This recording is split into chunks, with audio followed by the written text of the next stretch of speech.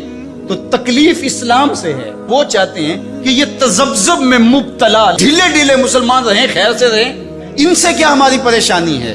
مجھ کو پریشانی ہے تو اس امت سے ہے، اشک شہرگاہی سے جو ظالم کرتے ہیں۔ تو آج آیا صوفیہ تکلیف کا سبب اس لیے بن گیا کہ یہ جو تحریک بپا کی گئی تھی وحدت ادیان کی، اور ترکی بھی ایک زمانے میں اس کا مرکز رہا، اور آج یہ ہے کہ وہاں آیا صوفیہ مسجد کی صورت میں بدل رہی ہے۔